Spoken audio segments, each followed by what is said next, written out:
Welcome to Social Elo Ministries, where we are committed to glorifying God while exposing the devil.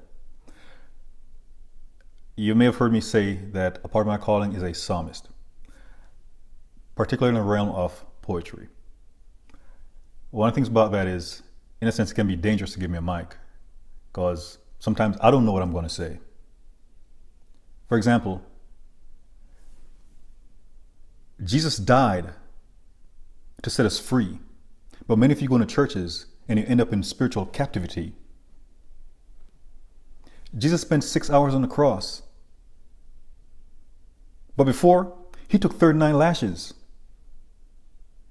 So he can give you a crown of beauty in exchange for your ashes. Many of you go to church and you're claiming that your minister is anointed. But if you're listening to God, you'd hear him say that he is disappointed. In some cases, that person's a minister he didn't call at all.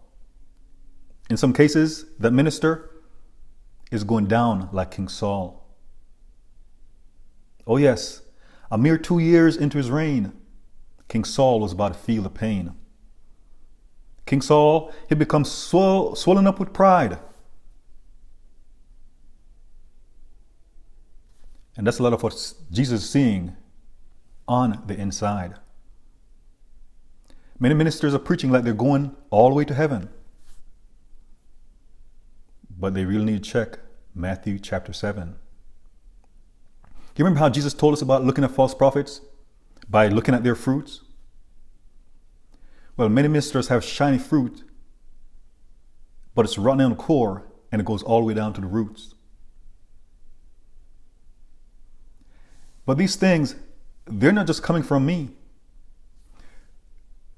Check a person's fruit, their words and their deeds by Galatians 5:22-23.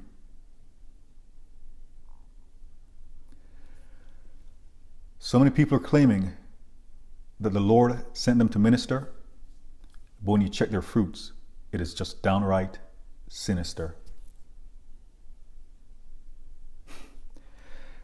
They're like the Pharisees, who really should be on the run. You know those holy men who claimed they were serving God but didn't recognize his son?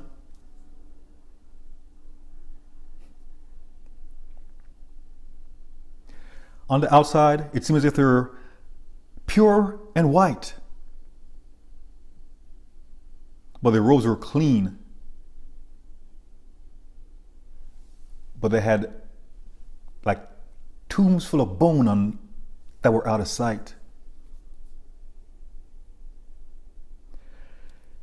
Some of you don't know how much courage it takes to look at religious people and say you are a bunch of snakes.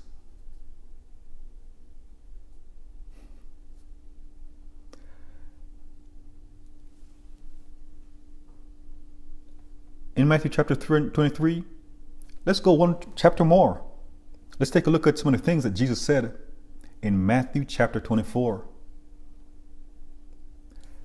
At the chapter's inception, one of the first things Jesus warned us about was looking out for deception. Many ministers acting like they're on their way to heaven because they have a title in accordance with Ephesians 4, verse 11. But for every minister, here's what you need to do. Turn the pages of the Bible all the way to Revelation chapter 2. You see, at one point, it talks about the witch, the false prophet Jezebel, and how the Lord gave her time to repent, but she didn't, so she's going all the way to hell. And then, apostles and prophets nowadays are truly a dime a dozen, claiming they've been ordained by the Lord, but no, they were ordained by the devil's cousin. You may call yourself an apostle or a prophet, but the Lord He's kindled that fire. Because in accordance with Revelation 2, you have been found a liar.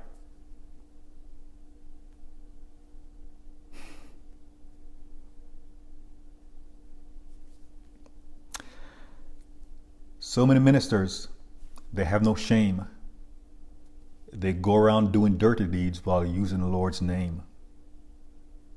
Like I said, many of them, they won't be going to heaven. So let's go back in the Bible all the way to Matthew chapter 7. When Jesus talked about the wolves in sheep's clothing, religious titles are their cloak.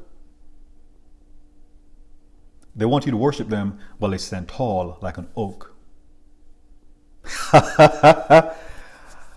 Oh boy. But I'm going to give you some interesting facts, because for all those mighty religious leaders, look at your root. Yes, that's the axe.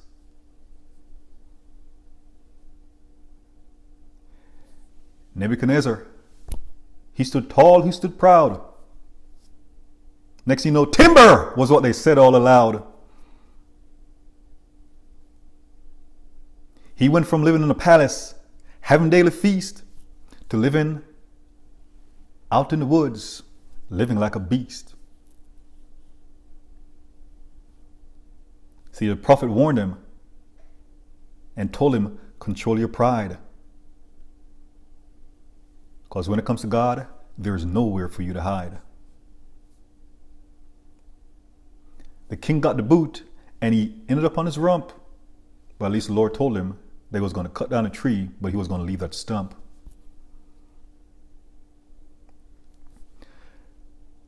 Many of you are facing eternal damnation as your sentence because you truly don't know the meaning of the word repentance.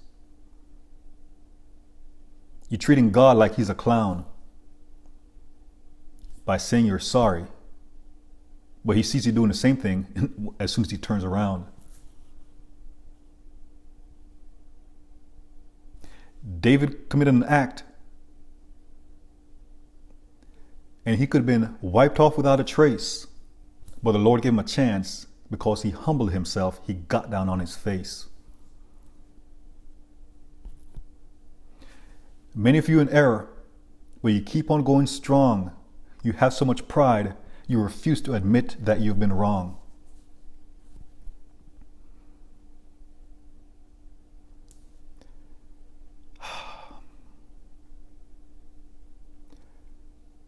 Some of you truly have no shame because of the things you do while misusing the Lord's name.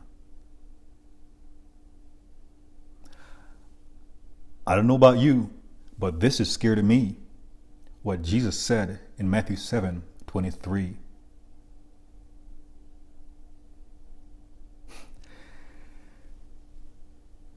On that day, when you face the mighty judge,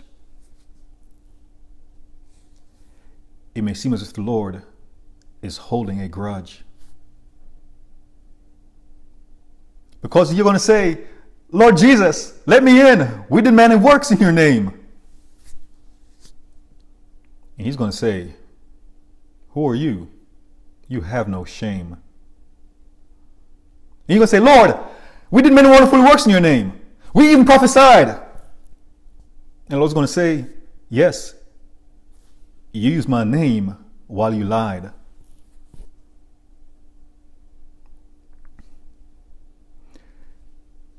Sending people to hell, it's not the Lord's desire.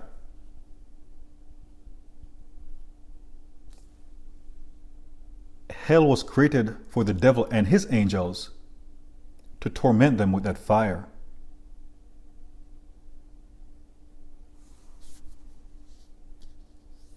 So you have a choice to repent and ask the Lord to forgive you of your sins, and parting way with the devil and joining the team who eventually wins.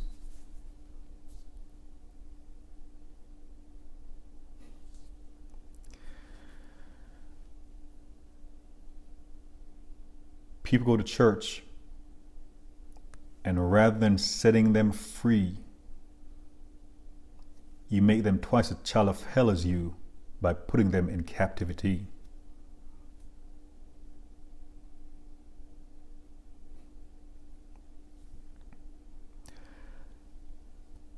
So many of you are facing that everlasting sentence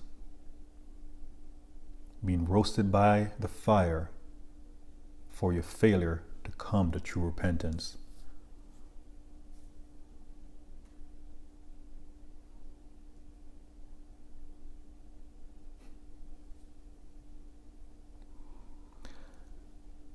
For some of you, it truly won't go well